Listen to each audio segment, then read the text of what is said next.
What's going on, everybody? We are here for another Zoom at noon stunt guitar. Actually, this with Rob Kraft, and this week we're gonna go over some of these licks that Rob's come up with, that he calls his 50-cent licks, which you can actually find all of this stuff on YouTube, right? At your A Minor Air YouTube. Yeah, on our YouTube and also on our Bandcamp as well as Oh, nice. where you can where people buy the tabs at. Yeah. So look, usually Rob charges for these tabs and you get it all for free. So a whopping 50 cents a lick. Hey, 50 cents a lick. Oh, now I get 50-cent licks. Okay. Now I understand it now. Yeah, a bunch of people have thought it was like something to do with the rap artist known as 50 Cent, which kind of cracks me up. I mean, like come up with a couple licks and like put them over like a random 50 Cent track. Yeah, dude. Well, maybe you should do that as like an offshoot of this. You could do where you're just doing, it's your birthday. We gonna party like it's your birthday. Gonna sip a Cardi like it's your birthday. I was kind of into 50 Cent for a period. There was it was the Eminem 50 Cent days, nothing. Everything that they released was hot fire in my eyes. But, I'm with you, man. I'm totally with you. Yeah. That they were hip hop these days, though. Now I'm gonna sound like an old guy, right? But hip hop these days, no. Just kidding. No, man, I'm with you. I mean, I recently discovered Ludacris, about like a year ago. I always thought he was just like this, that guy that was in the Fast and the Furious movies who was kind of annoying. And I'm like, oh no, he's an incredible rapper. So yeah, Luda's funny. Luda's funny too. Like he's got some funny. It's like that Southern rap. That's hilarious. But all right, enough on that tangent. Let's get into our 50-cent licks. If you're just tuning in, there's links in the chat. We will also upload these all to YouTube and Facebook and put the links in there. But Rob has created awesome tab and sheet music, as well as some backing tracks. I said it right this time. There you go. Backing tracks at different beats, different BPM, so different speeds. So you can do it at a slower tempo at like 85, and then 95, and then 120, which would be really, prepare for liftoff, right? That's and if that jump is too much, I can make another one that's somewhere in the middle. I wasn't, it's a little tricky sometimes when you're making it. I'm like how slow versus how fast, Sure. To speed it up. So if that jump, because that is a pretty big jump, if that's too much, I could always send one out around like 110. 110 might be good. So yeah, let us know if any of those, if you need anything else, and Rob will create that for you. You could probably also run it in an audio program where you could slow down audio or speed up audio and do it yourself if you wanted to experiment. So, and usually those will correct for tuning even when you speed up and slow down. So it's pretty amazing all the tools. I mean, even just even just in YouTube, how you can change the speed of the video. Yeah. Such a good practice tool. Like I show all my students, like, especially drummers, like you're playing along to a track, throw it down to 75%, learn how to do it at 75%, then you kick it up to 100. And that's a great way to learn. So, all right, let's kick it. All right, cool. So lick number 1, lick number 2, we're going to do like the next 2 weeks in G minor. So we're going to learn 4 or 5 licks, specifically targeting G minor. We're going to use like a little bit of G harmonic minor here as well. So if you're unfamiliar with a regular old G minor scale, we're doing like G Aeolian. So that'd be like G, A, B flat, C, D, E flat, F, and then G. Can you hear me, or do you need me to turn up a little bit more? A little bit, but I could hear it all. But if you can bring it up a bit. All right. So yeah. So G Aeolian, or what we would call natural minor, or the relative to the key of B flat major, is G, A, B flat, C, D, E flat, F, and then G. We're going to use a little bit of open strings. Really, in the next week, we're going to be using like a ton of open strings, because in the key of G minor, the D, the G, the D, and the A string, and the E actually not the E, sorry, don't listen to me on that one. The G, the D, and the A are all in our key. And I like to use open strings because it helps you move around the neck in creative, kind of interesting ways. So that's something we'll be talking about next week, although there is a little open stringiness here. A harmonic minor scale is where you raise the 7th degree by a half step. So that would be G, A, B flat, C, D, E flat, and then F sharp, and back to G. So what that is it's borrowing what we would call the leading tone, or basically that note F sharp is going to pull your ear. Like if I play a regular major scale, if I don't go to the G note, you're hearing it in your head. You want it to resolve, you know. So the idea here is that really kind of classical medieval composers had this problem where they were trying to write something in minor and then it would just slip into major. You know, if you're playing your little melody,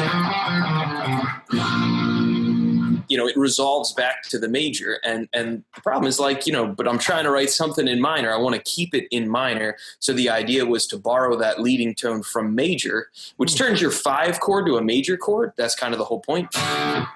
Normally it would be like a D minor, but by changing that F to F sharp, now we have D major.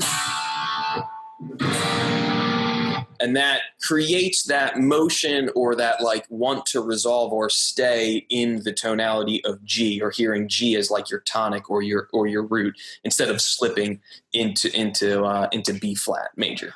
So that's going to be a little bit of that scale. It's going to pop up in a lot of arpeggios, and that's where you know, you change one note when you're playing it in a scale and it's okay, well that's not that big of a deal, but you know, then you got to change and alter all of your arpeggios now from having F sharp or F's in them to now F sharp, and it's you know, going to do a whole bunch of stuff. You're going to end up with an augmented chord of all things, you know. So you know, that might kind of throw you off if you've never played those shapes before. So I guess that's enough of kind of a lead in talking about it. I guess we can get in. I think what I'll do is I'll just kind of play along. I've got the backing track pulled up on my computer, and I'm just going to play along like a little slower, like not at full speed. I'll do it once or twice, maybe a little slower. Then I'll speed it up to full speed. The backing track is kind of a generic gent sort of thing, where it's just like a really heavy syncopated note G over and over again on the bass. So there's not a whole lot of harmonic movement. Yeah, you know, could have made it more interesting, but the idea here is more to, you know, let you really focus in on the colors of G. The keyboard part is adding a little something in there to help make it move a little bit more. But Jude wants to know that. Oh, sorry. No. Jude just wanted to be sure that it does gent. It does gent. Oh, it gents. Well, as I would say, it genera gents. It genera gents. You know, it's generic gent music. It's like a real generic whatever syncopation over and over again. You know, that kind of creates a, you know, bass little pad for us to start exploring some of these licks in. Cool. I guess I'll hit play.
So that's the two of them. That's the two of them kind of back to back. You're going to notice some kind of familiar friends from stuff that we've done earlier. That one like kind of tappy lick that we covered in the very first week when we did the stunt guitar on tapping. So it's going to link back up a little bit. So I'll put it more, you know, I'll put it up to full speed now. That was kind of probably around 100, 110, something like that. So, and to anybody who watching the video and going like, what is Rob doing with some of this stuff? Like, look back at some of our earlier Zoom at Noon, because Rob really does a great job of walking you through all of the techniques that you need to pull off these riffs, right? Now we're kind of just getting into it, right? We've been giving you all the tools to learn how to play. And look, some of it's going to take you longer than the 2 months that we've been working on this to get a lot of these techniques down to the point where Rob has them down, or even anybody else has them down. But you do have that available to you, so you can kind of learn the techniques first. If this looks like, a foreign crazy thing to you right now, then start with the technique stuff, then come back to do this, right? But I think Rob will walk you through some of the technique as well today too. So yeah, we'll break them on down, and I'll talk a little bit, at least what I was thinking when I was coming up with these different lines. A lot of this is, sorry, you can't see my face. A lot of this is like superimposing arpeggios on top of it. In other words, we're trying to like explore the different sounds you can get by, throwing in like a B flat major 7 arpeggio, or throwing in a G minor 7 arpeggio, and trying to blend those. Those are just a couple examples. I'm using, more than that as well here, but, using some triads, using some sequences that run through, 4-part chords, all that kind of good stuff. So let me hit play on the full speed now, and I will try to not twist in the wind.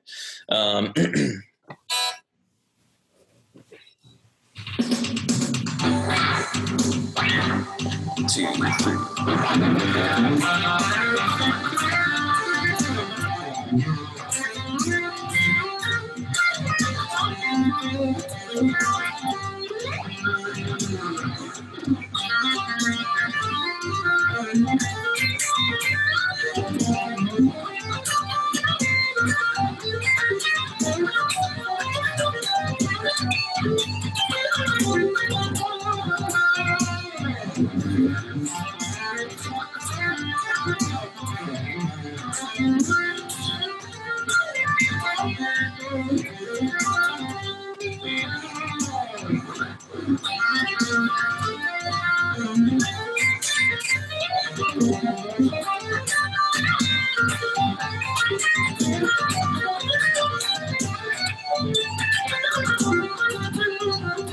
One more.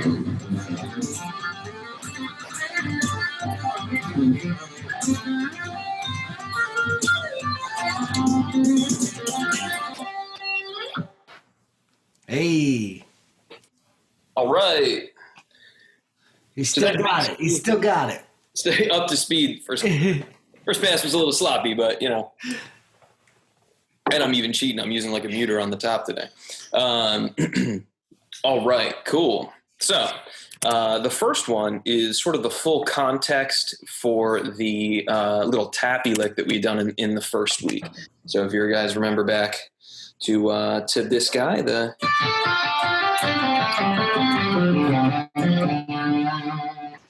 that little one, that one's pretty cool. I really like that one too, because once you get it going on, it's pretty easy to keep it consistent. There's certain things, certain licks, certain ideas that are just more challenging, and it takes more effort or concentration, or really being warmed up and ready to play to nail it every time. This is one of those ones where normally I can get it just cold, it's just there. So that's always cool.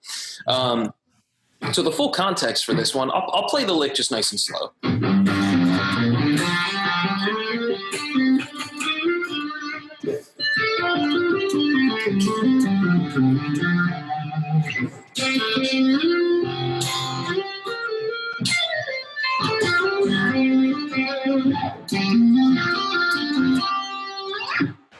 So that's the whole thing, nice and slow. There's a whole bunch of different, I'm sort of thinking different guitar players, and different things. It ends with kind of like a Greg Howe kind of an idea. And there's letting some chords ring into each other. That kind of thing is always kind of cool too. Remember when you're taking a solo, you don't need to play single notes the whole time. If you play a chord, or if you play, there's a whole bunch of different, like the Hendrixy, screaming unisons, or the,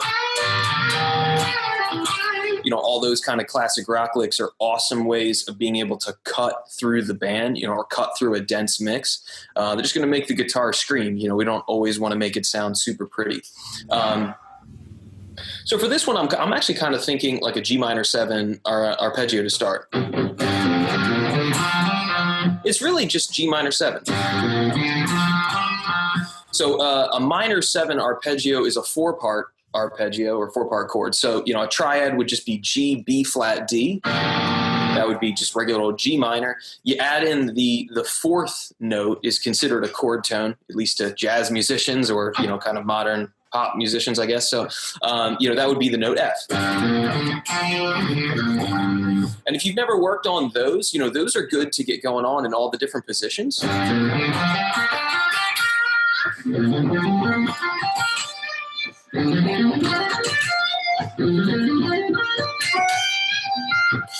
Just being familiar with all of those is a really nice starting point.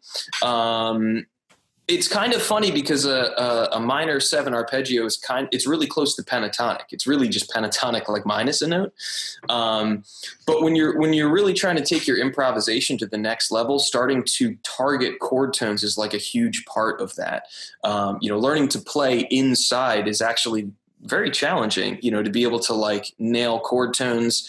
This is like it's a wash of G minor the whole time. But like, if you're playing over a chord progression that actually changes, being able to, target the 3rd of each chord as it goes through, or the 5th, or the root, or the flat 7, or the major, whatever it might be, and make it make sense, sound melodic, and be able to move freely through that. That's like, there's years of worth of, exploration with something like that. But that's like really, taking your soloing to the next level, not just like playing whatever pentatonic licks you already have going on. The problem with these shapes in general is that they're not very user friendly. You're going to need to use some kind of either hybrid picking or economy picking, sweep picking. It's hard to just alternate pick through them and get them kind of smooth and quick. So that's just something to, keep in mind after you learn the basic boxes, the basic different shapes of them. Experiment with different ways of picking, using hammer-ons, pull-offs, all that kind of stuff. So for the first part, it's really G minor until we get this A note popping in there. So I'm starting with a percussive thing, just an and-a on beat 4. And then I'm doing a pull-off, slide, hammer-on. And that's sort of a move. I almost think of it like, the way like a skateboarder might like, link a whole bunch of different tricks together.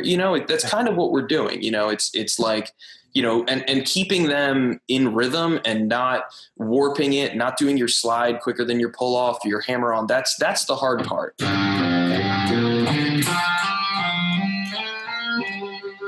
And we want this first part. This is just like a run-on sentence of 16th notes. So we want it as even and as smooth as we can. So think like 2, 3, 4, and.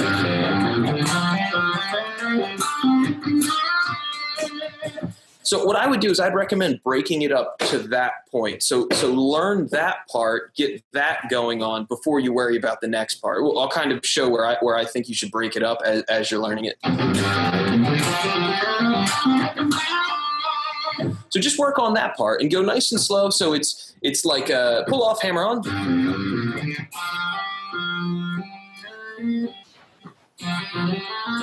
There's a couple different ways you could actually play the next part. But it's really, I think the easiest way is like pull off, hammer on, slide, hammer, hammer, pull off.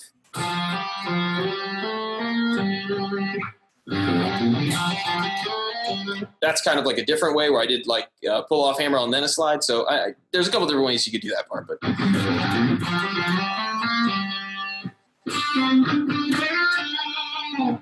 then that's just going to be a pull off, and then you're going to palm mute 2 notes.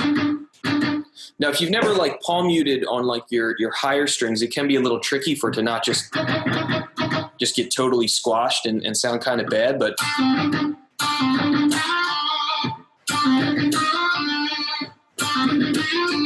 so don't forget about palm muting too when you're soloing. Remember, when you're using distortion, it's going to squash your dynamics. It's going to limit how loud and how quiet you can be. So, but palm muting is one way we can add dynamics in basically.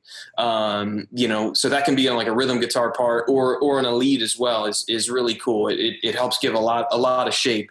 So definitely experiment with palm muting on different strings. There's a whole technique to that where you like palm mute and do legato and stuff. So, you can explore that.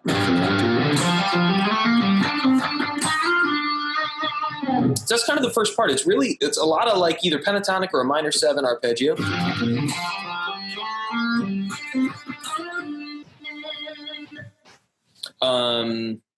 How's everybody doing? Am I just blabbing? Yeah, no, that makes a lot of sense. All following along for me. I don't know. How about you, Jude? Yes. Oh. All right. Jude's following. Yes, I'm here. Awesome. All right. So now we're into the tappy part. So if you were learning this for the first time, I would say, now just focus on the tappy section. So where we left off our hand, we had a little palm mute and then the slide. We were at 10 and 7. So your left hand is going to stay exactly where it's at. And we've got this sort of sustaining note on purpose so that I can bring up my hand for the tap part. That's another part of like, constructing a solo or getting good at improvising and combining techniques is learning how you can do things that help set you up for the next technique. Because obviously if it's not set up, it's going to be pretty impossible to make it sound clean. So.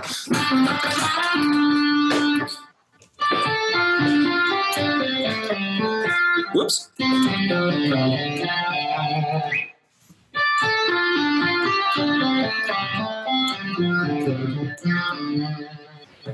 So that was the tappy lick from our very first stunt guitar thing.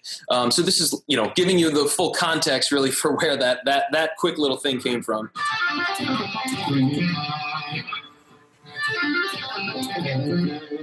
Like I said, that one's cool too because it just sort of flows, which is pretty sweet.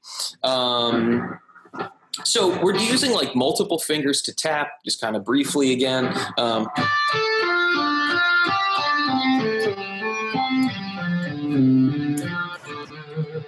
The first 2 taps is going to be pretty easy because your fingers are going to kind of line up naturally like that. The next 2 are harder because you got to kind of turn them to get them both in the 12th fret and then the 10th fret when we get there. Remember that, our basic fretting rule is always fret by the upper fret wire or the upper, the higher piece of metal. That's going to give you a better finger tone. The note's going to ring out clear. It's not going to be buzzy. It'll be in tune. But we want to apply those same rules to your tapping hand, and that can be pretty challenging. So, take it as slow as you need to go and just focus on getting like good tone. You could literally just practice that right there, just getting that nice and loud and clear without the notes ringing into each other.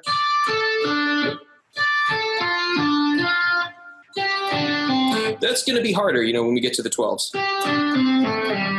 And the same thing with the 10s.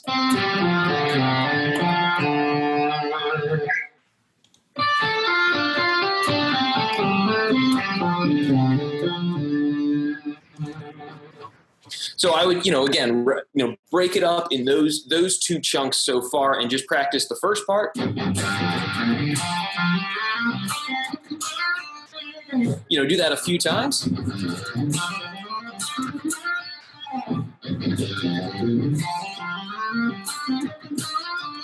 And then start to add in the tap.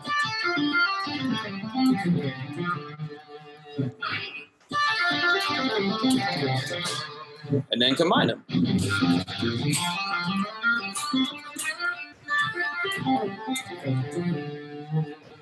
Now, the hard part about the first section and the second section is that we're playing basically a solid run-on sentence of 16th notes, and then we have to switch to sextuplets. So we're changing subdivisions, and keeping that even and being able to really feel that is going to be pretty challenging. So this is where you're definitely going to want to start with like the 85 BPM track, really start to feel where those sextuplets are at. 1, 2, 3, 4, 5, 6, 1, 2, 3, 4, 5, 6, triplet, triplet, triplet, triplet.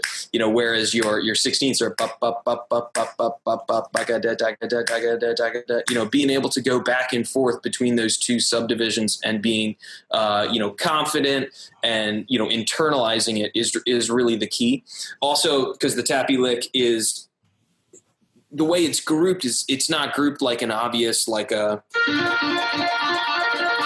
Eddie Van Halen or, something like that, where it's like obviously 3 notes. We've got like 1 note, 4 notes, 1 note, and then 5 notes, so trying to keep those odd groupings, feeling them as triplets or sextuplets is going to be really important. So I'll play it like real slow.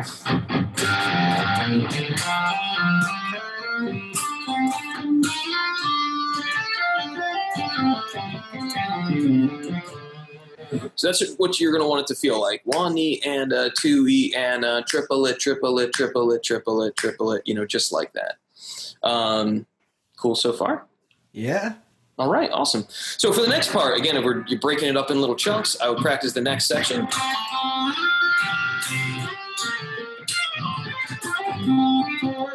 Just kind of play that a few times till that starts to feel comfortable.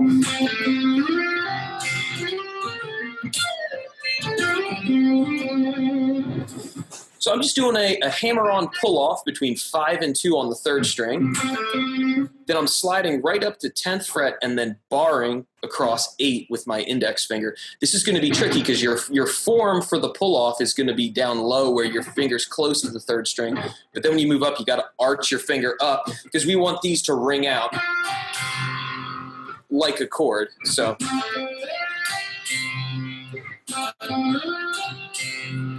that might be real uncomfortable. Just think after you do the pull off and the slide up, just arch your finger up, roll it up so that it's not touching, that adjacent string. And then your 1st and 2nd strings will ring out. So what I'm basically thinking here is like an F major triad. Just FAC. All I've done is I've gotten rid of the A note for a G. And that basically makes it like an F add 2 or F sus 2 or whatever you want to call it.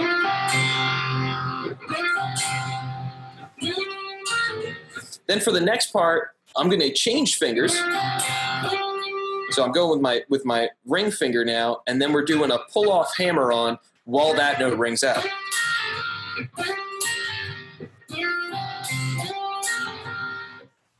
So if you've never done an idea like that, that's going to be kind of tricky. Remember, the key is to really roll your finger up, almost like as if you're playing like a regular old, a regular old cowboy kind of chord, because you need those adjacent strings to not get clipped.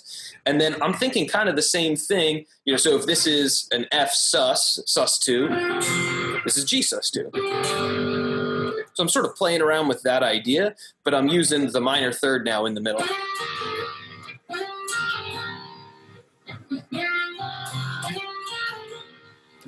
Now, the cool thing is this frees up our pinky now. Our pinky's hanging out, so our pinky could kind of go anywhere. I'm going to go right there onto the 13th fret. And this is where, like, if you're looking in the sheet music, there's a quick burst of 30-second notes. Don't get too hung up on, like, making this perfect, as far as, like, it needs to be whatever rhythmically. It's just like an inflection or a sound. I'm using chromatic approach, basically. I know I want to go from a F note to a D note, and I'm just filling in all the frets along the way. So we've talked about that before, when you can use any note on your guitar while you're playing. If you pick chord tones, so D and F are part of our G minor 7 arpeggio for where we're at, so you can just fill it in. And since it's in a real quick run, you could analyze it and say it's 13 to 513 and blah, blah, but it's more just it's just a chromatic we're filling in. I'm thinking you could do it anywhere. So like if D to B flat is you could do it there, or you could do it there. Anywhere where you got a couple chord tones, start on a chord tone and a chord tone and fill it in the middle, and it's gonna work. For getting you started using some chromatics. So after those pull-offs, I'm sliding down to 8 and then doing a hammer-on pull-off, and then we're just going to play that F major chord.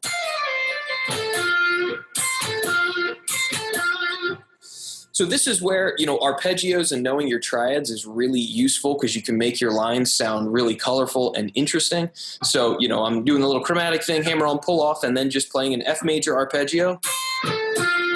Slide it up to the note G. doing a pull off to open G, and that's going to let my hand move down to C, D, C, which we'll talk about that C note in a second.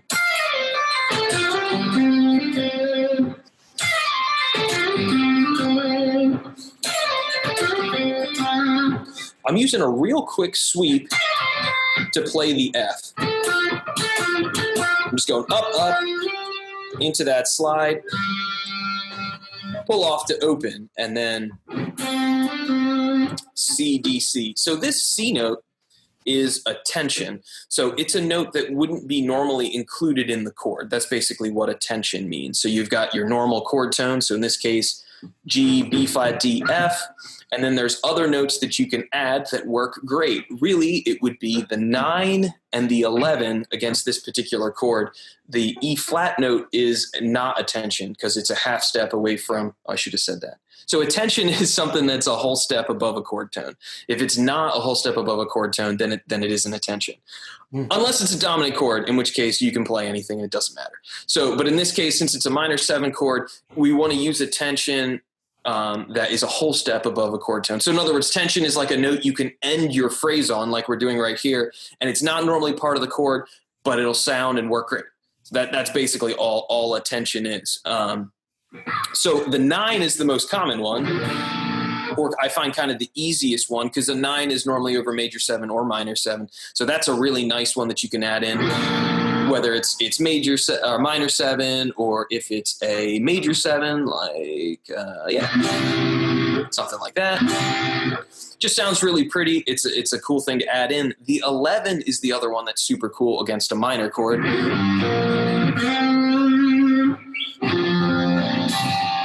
Basically, if I played it like as a chord, that's what it sounds like. It's a little ugly with the distortion. So 11 is super cool. That's another one that, again, you can end your phrase or your idea on.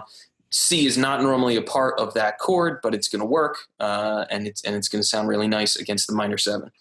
So we had the little chromatics, hammer-on pull-off, a little sweep, slide, pull off to open,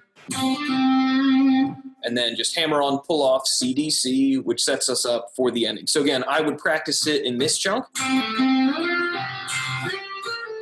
Maybe even just work on that, because those chords might be kind of hard to get those notes to ring out. And then do the, then start to link it.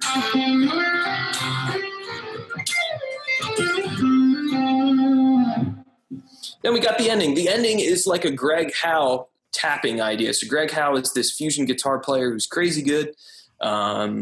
He played with like Michael Jackson back in the day, and he's a fusion guitar player guy. He's just, and he does a lot of tapping licks where you could technically do it without tapping, but the tapping makes it sound sort of smooth in a cool kind of way. So.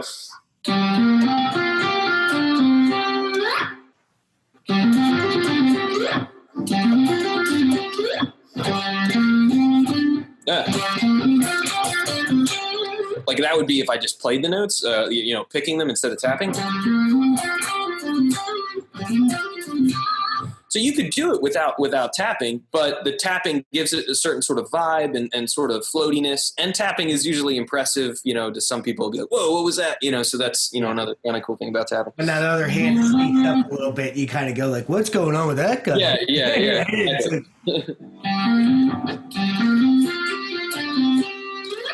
So this one is all going to get started with hammer-ons out of nowhere, or ghost hammer-ons. That's where you just slam your finger down. Your muting's got to be pretty good. So it's like ghost hammer-on, 10 to 13, ghost hammer-on, like ghost hammer-on, hammer-on pull-off. Sorry, I missed the note. And then a tap. So ghost hammer-on, tap, ghost hammer-on, pull-off, ghost hammer-on, pull-off, and then a tap on 17. And then like a little slide out because it's fun and it sounds silly.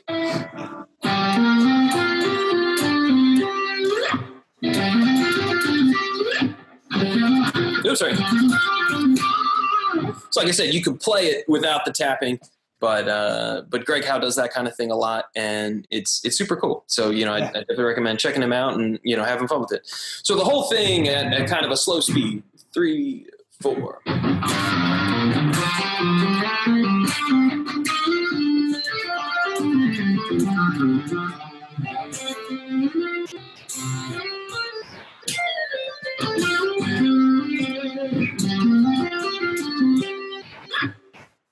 So that's the whole guy, you know, slow, a little bit quicker, 2, 3, 4.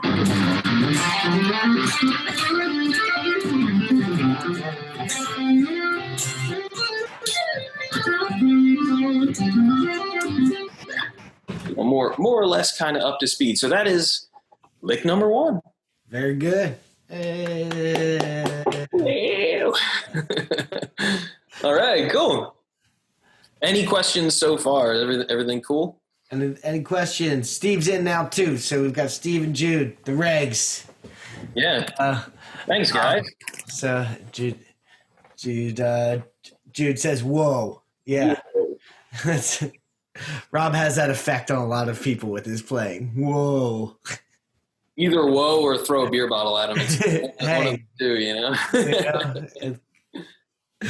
It goes for all of us, man. Yeah. Hey, I mean, how many times I've also been heckled on stage. I mean, you do the same kind of thing where we haven't been doing these actually for the past couple years, but we were playing at Sugar House Casino a lot.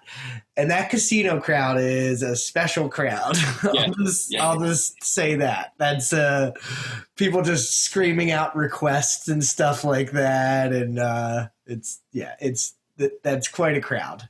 Here's the way I look at it, though, man. If you're getting a strong reaction from, like, apathy is the worst. Yes. Like, you could troll me all. Like, I love it when people troll me online and hate on my playing. I don't care. What I did made you have enough of a reaction to take the time to angrily tell you. Point. So trolling is fine. You know, obviously you're not going to make everybody happy. So just accept that you're making somebody feel something. Yeah, exactly. Yeah. Right. I mean, anytime you're, making some sort of an artistic statement, it's gonna rub somebody the wrong way, and that's kind of what it's all about, because if you're not, then you're making a statement. You're not doing anything. Well, that's like the saying, right? Is that the opposite of love is not hate? Yeah, it's indifference, right? Did we talk about that in one of these already before? No, we haven't, but I completely agree. Okay, yeah. There's that. That's a. It's actually an Lumineers song too. I don't know. I know that you're not a. Don't get me started about the Lumineers. To talk about like him getting upset getting upset about something. Lumineers, right? Oh, I will get so upset about the Lumineers. I have a funny story about them from when their manager crashed on my couch back in the day, which we'll talk about eventually. You told me. Maybe we'll save that for the end. We'll save that one for another time. Talk about our Lumineers. I dated a girl for a time who was very, very into the Lumineers, and so that was why I got. And they're good songwriters. I think he's a great songwriter. Honestly, he does some outside of the box even things sometimes. Their last 2 albums have kind of been trash, but I thought their first one was okay. No, I mean, I won't argue with that at all. I mean, I'm the guy who stood in the crowd and heard Ho Hey for like the first time to 5 other people and just went, eh. I think Ho Hey had that. I don't know why we're on this tangent now, but Ho Hey, I think, had that actually for most people. That was one of those songs, the more you heard it, the more you were kind of like, oh, I get it. I think I get it. But that song was a fad, I think. Yeah. But if you listen to like Stubborn, there's some. Never mind. We're gonna go. We're going off topic. We're going from shred guitar to like folksy trash talking. This is folksy. Comparing the Lumineers to what we're doing is like the furthest sides of a spectrum that you can get. Yeah, like oranges and asparagus. I heard that. Right. It's not even apples to oranges. It's not even like food things. It's like oranges and car tires.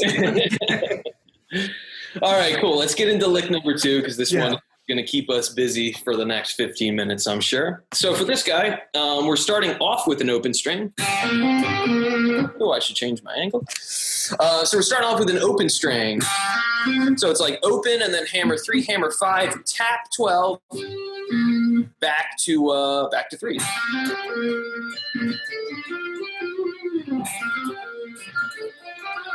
And this is a good time, actually, I forgot to mention, too. When you're learning licks, make sure you keep track of what beat they're supposed to be starting on. So like the other one that we did, there's that little percussive on and leading into it. And then really the meat of the lick just starts on beat 1. And that can be like an easy way if you're playing along with a backing track and you lose it, just wait a second. 3, 4, ba-ba-da-ba-da, and like, so that's a way to kind of keep it straight. This one is going to be starting on the and of beat number 1. Yeah. No, it's on an of beat number 1.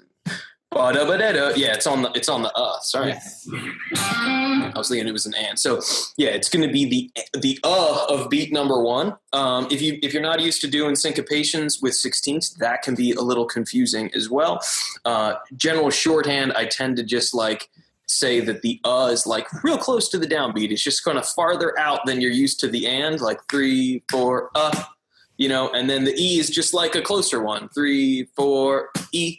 That's like a general kind of way of feeling it. If you're and if your ands are there, you're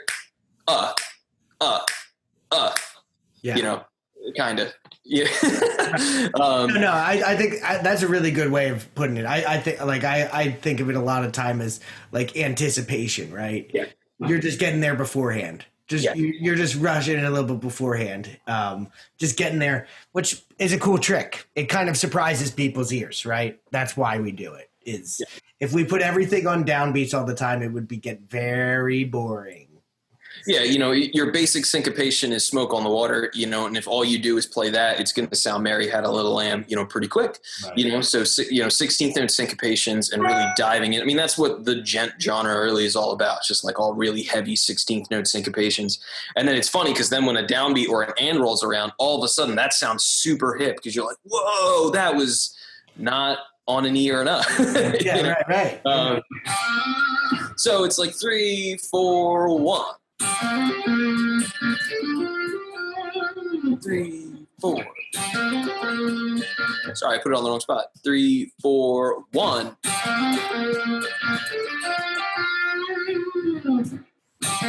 Oh, sorry. So after the first part, it's Ghost kind of taps. Where we're like, it's like a tap. On different strings. Yeah, it's like Ghost Hammer-Ons on different strings. So that might take a decent bit to make that not sound real sloppy. Oh, I'm in the wrong place. And I forget my own lick all of a sudden. No, it is 3rd fret. Duh.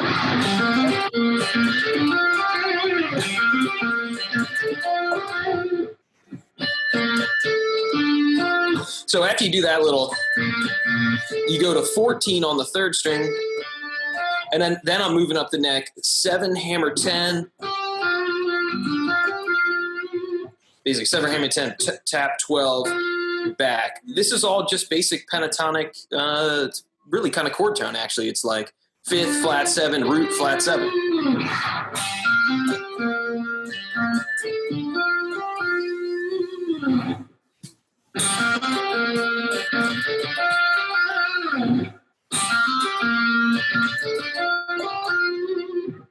Then we got this little pickup. This one drove me crazy for like the longest time, being able to put it in the right spot.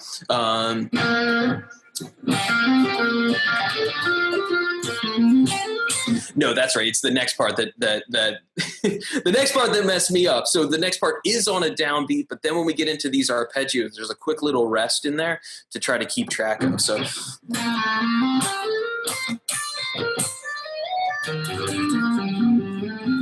ooh. Let me play that again. That was not very good.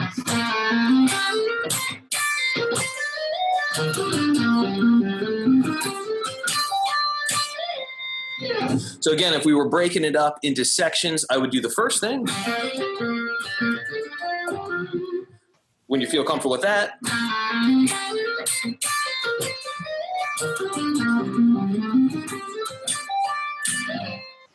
basically, take it into that next section. So we got just basic legato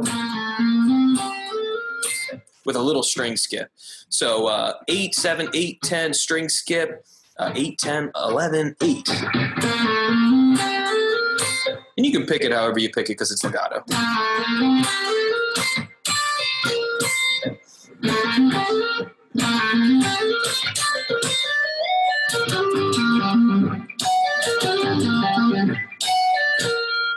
So this is going to be a G minor major 7 arpeggio.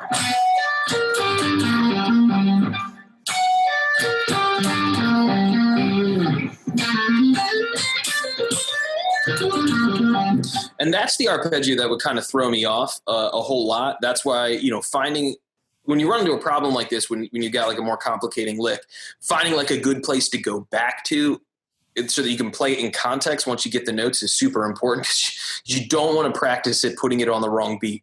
I've done that but more times than I'd care to admit when I'm working on a line, and make sure you're putting it in the spot against, on the beat that you think you're going to.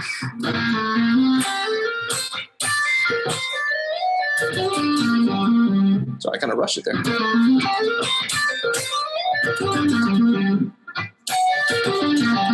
So a minor major 7 arpeggio is a minor 7 arpeggio with that raised 7th from the harmonic minor scale. So if regular G minor was G, B flat, D, F, G minor major 7 is going to be G, B flat, D, F sharp.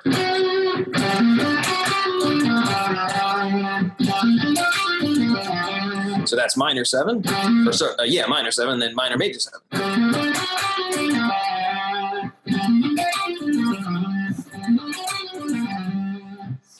And remember that you can superimpose a harmonic minor scale. You could even superimpose melodic minor here if you wanted as well. You can really you can choose to color it whatever flavor of minor you'd like, and you can weave and go back and forth between regular, Aeolian, or natural minor and harmonic minor.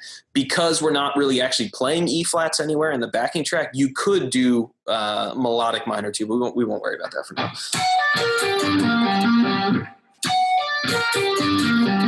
So this is a swept arpeggio.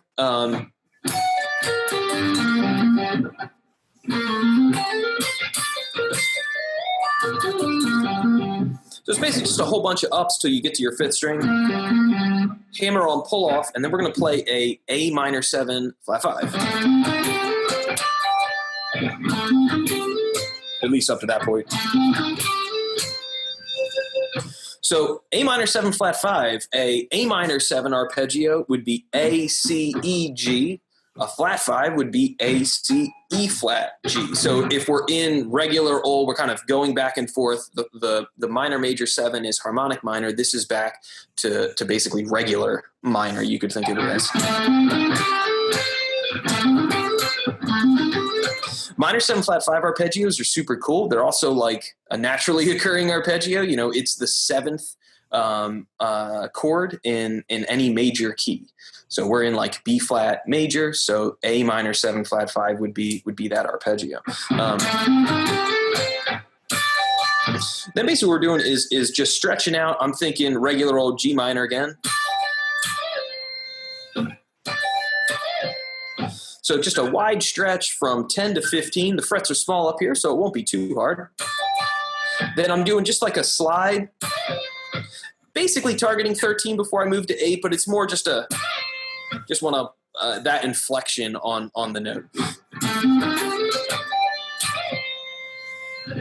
And that's the note C. So we're back to that tension 11 that we used in the other one,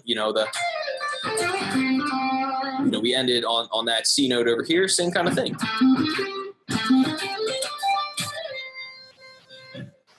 So again, learning to use chord tones is super important. That's like step 1. Start with your triads, just 3 notes. When you get good at that, do 4-part where you add in the note, the F, that 4th note. When you start to get good at that, start to add in those tensions.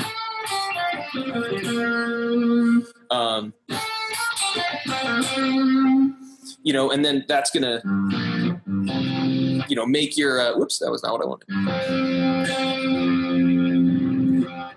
It's going to make the we're basically adding, more and more complexity, more and more interestingness to your line. So up to this point.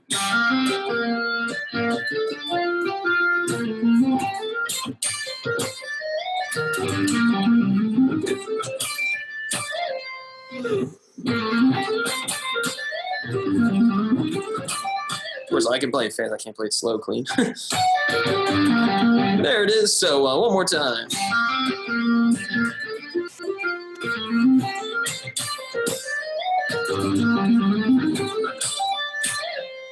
That was a little better. Now we're into this kind of like brain scrambling arpeggio sequence that is not mine. I got it out of a book that my buddy Wyatt gave me from high school. I don't know if you remember Wyatt. Yeah, I remember Wyatt Hirsch, right? Yeah, we're still close buds. Good stuff. Wyatt was always a great dude. Me and Rob went to high school together. Graduated high school together too. So we know many people. So he's a great drummer, though. I remember that. Yeah. I mean, he played drums in my first band. Yeah, he was like one of the first like double kick players. I remember. Like when we were all on that, like he was just like, Yeah, so like playing Hot for Teacher and all sorts of stuff. Yeah, but, right. Yeah, kid's hilarious. He's awesome. So it's this little brain scrambling sequence that I got out of this book that's literally called Shred Guitar. It was a really cool book, though. The guy who wrote it is a teacher at MI out in California, Musicians Institute. So a lot of really cool licks. And this one's one that's just kind of like always stuck with me.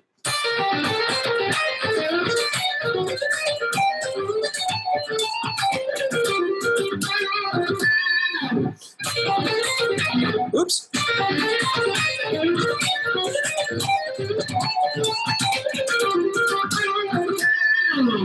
It's just super cool. It's the guy described it as very brain scrambling. I think it's like a Michael Schenker idea. And it's tricky, but it's really cool. So it starts on G minor.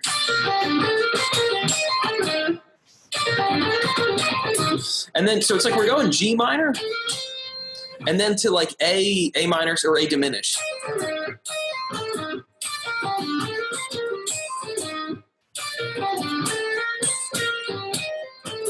It's kind of like more G minor sort of in there. It's like scalar, and then the diminished chord. I'm going to need the tab as I go slowly. I can play it fast, but I can't play it slowly.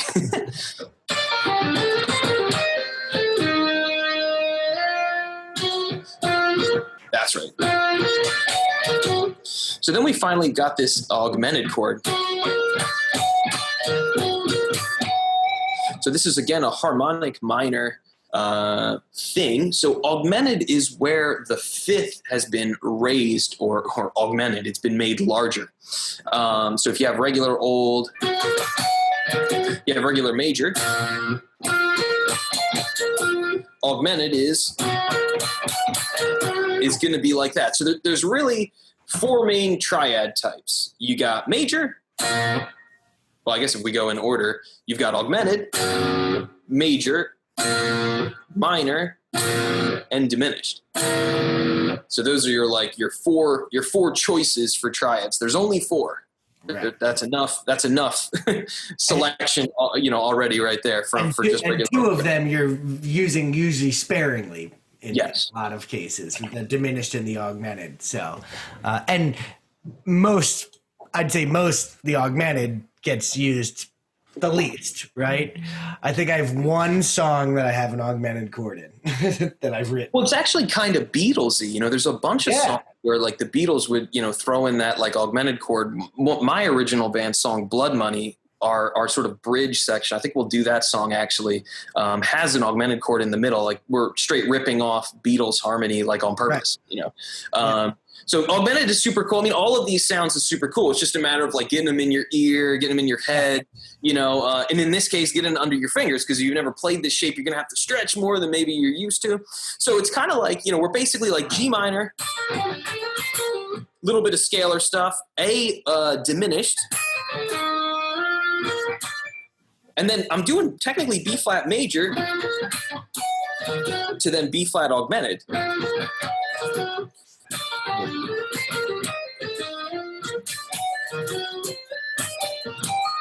Then to C minor to D major. So the D major is that then, harmonic minor. So we're like using a little bit of it, using, kind of going back and forth.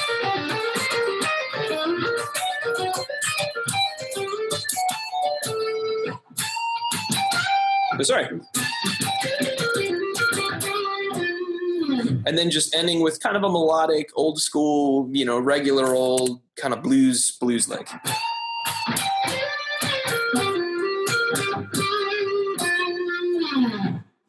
Nice.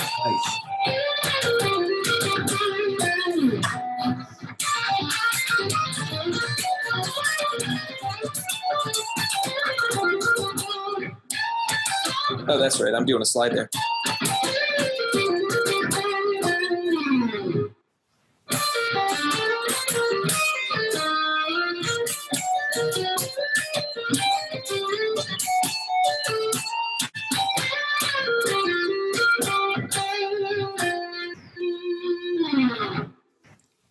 So that part is going to be pretty challenging. It's going to be pretty confusing. Try to break it up in little chunks. So like, just work on that.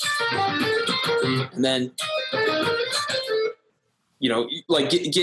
see where the pattern is. See if you can identify the pattern. I know the problem is it's like a pattern running through kind of confusing triads and everything. But, if you can identify the pattern, that'll at least help simplify it slightly. So again, I'd break it up in little chunks. Just get comfortable with that. And then.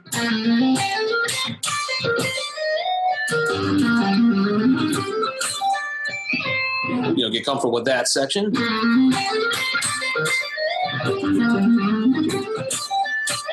And the sweetie part.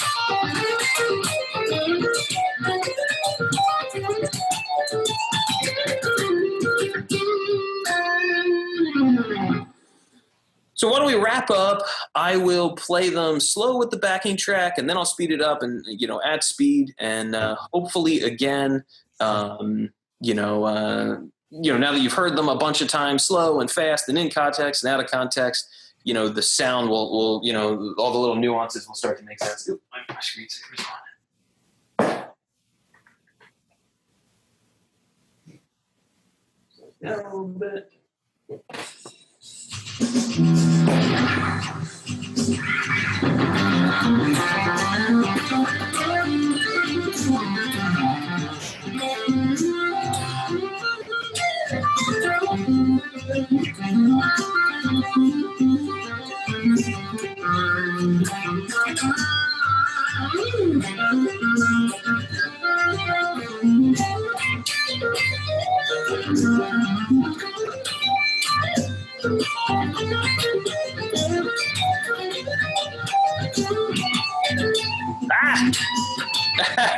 My bad. Sweetie part. And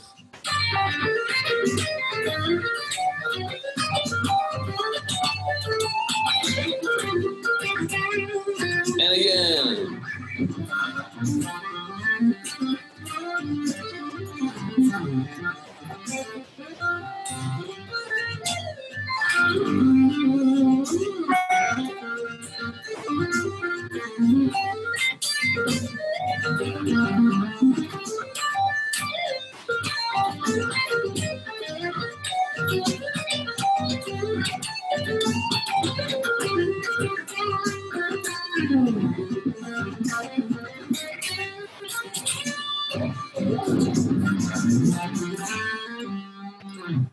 And we'll go up to full speed.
Hey. Right. Licks 1 and 2. G minor. 2. He didn't start you off with something easy either. You just we're jumping right in. Fun stuff, man. We're jumping right in. Now, actually, the fun thing is like name the song I play these in. Like, what do you think? What song do you think I played this in? Because I've played these like on stage for years with High Five. Oh, really? Like you use these in like in pop songs. So like Kesha tunes, right? Oh yeah. Except it's DJ Got Us Falling in Love by Usher. Yes. And then play these into Glad You Came by The Wanted. That's the next group of licks. So yes, we are. So when he's saying like, oh, it's G minor, that's why. It's because it got us falling in love again. Like, that is the best. You know, it's that or the, you know, or it's Glad You Came. So it's those. That's how that answers the question of like, how does Rob, who is like this incredible shred guitarist, play like in a top 40 cover band and keep his sanity? Is he puts the shred parts into top 40 songs so that he can at least come out and go, hey, I still get to do my thing, right? So I think I could play in a cover band for 6 years and not, absolutely no way, man. I would have quit a million years ago if we had to be tasteful. Yeah, I mean, the Real Feel was doing the cover thing a little bit more a couple of years ago. And I literally was kind of like put a kaput to it because I was just like, look, I know we're making a little bit of money with it, but I feel like I'm selling my soul every time I do it. So like, especially like what was the song George Michael Faith? People want to do George Michael Faith all the time. Don't get me wrong, George Michael Faith, it's a fine song. It's a fine song. But every time I did it, it felt like part of me died for some reason. It's like I had to like do all the emotions and everything. But hey, if we do Footloose, I love Footloose. I'll play Footloose. Footloose is so much fun. No, Footloose has got riffs, man. Footloose is like all like there's some cool stuff in Footloose. We'll have to learn my solo from Footloose. Yes. It's very tasteful, I swear.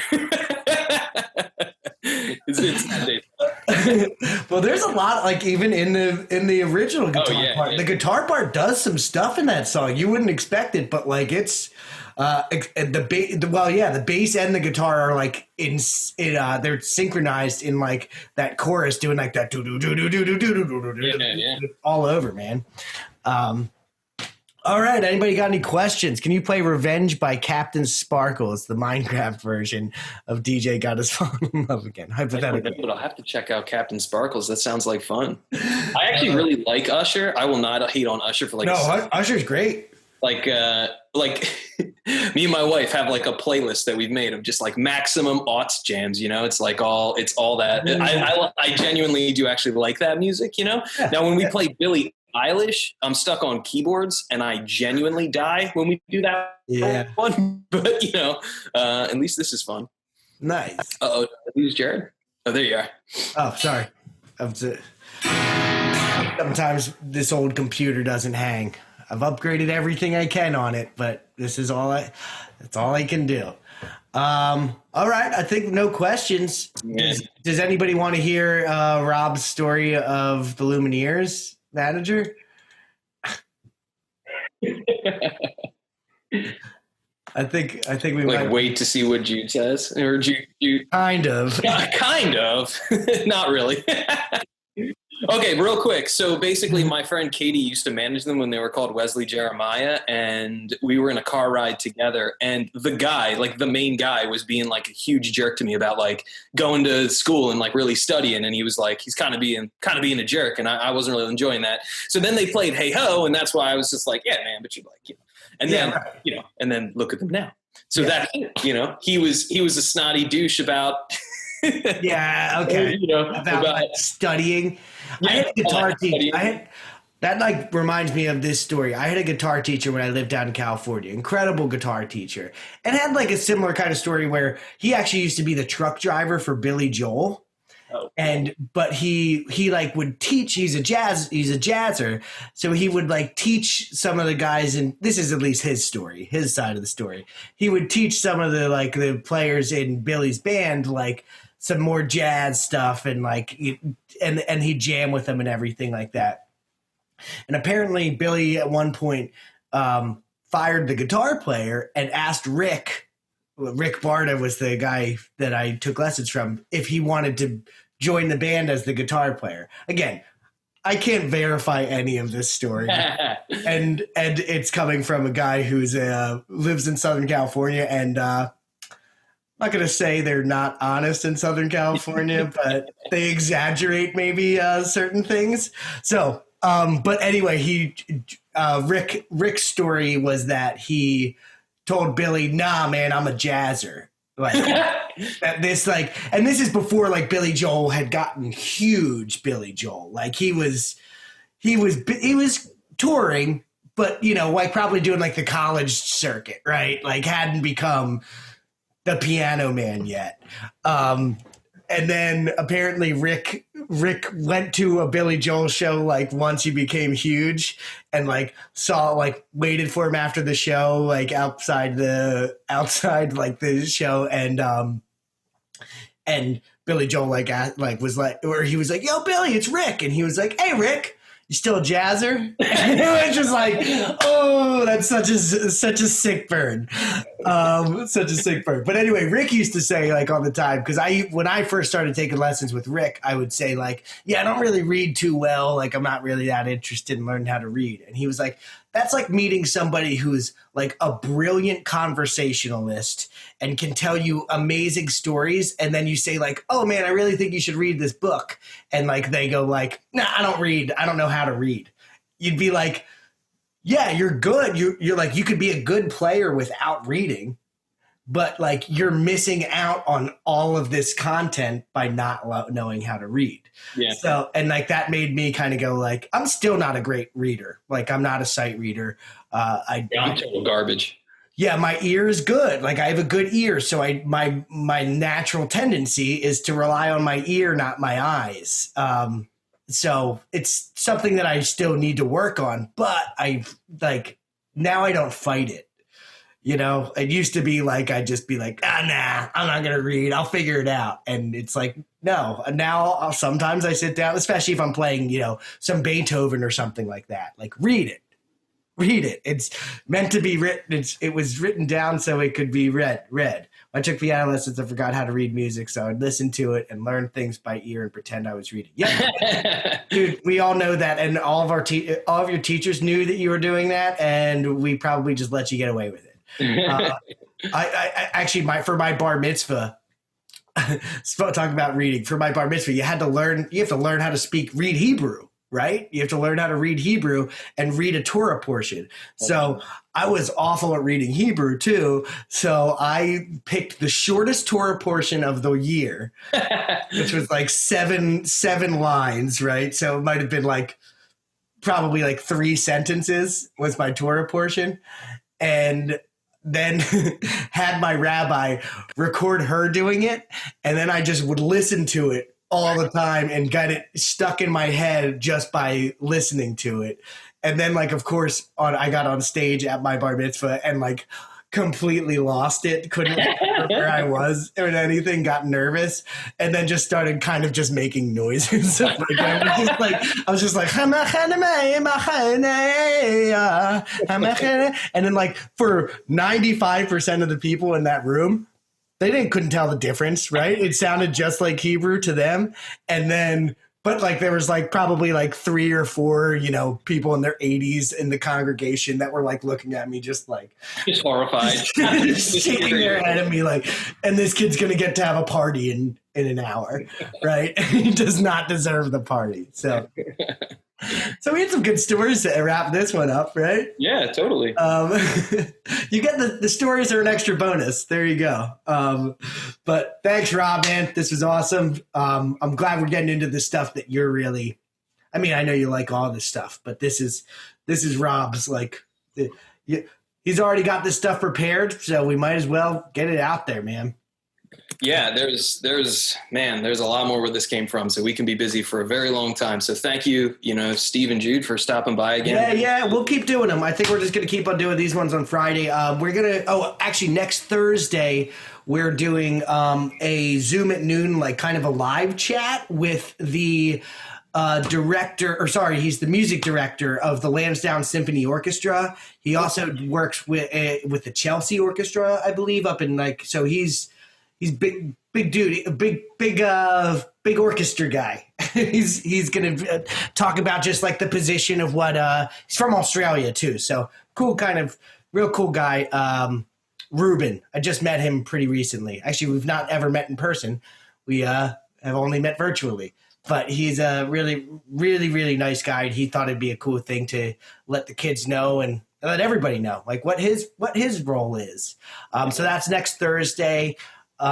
Same thing at noon, and then we're back with Friday with another 50-cent lick with Rob and G minor. In G minor, stayed in G minor. But we may be slowing down some of the Zoom at noons after. We're going to keep Rob's going, but we may be slowing down doing some of these strictly because we're getting ready to. We got the new space, and we're starting construction next week, so I'm going to be kind of busy managing a construction project as well. So that's going to be hopefully only a couple weeks, but we'll see. Fingers crossed, man. Fingers crossed. I've got a good contract. Well, our contractor, Joe Schwartz, he's one of our students' parents too. So we're keeping it all in the family, man. We're keeping it all in the family. You guys have all. We're doing this all for you, right? Maybe a little bit for us, just a tiny bit for us.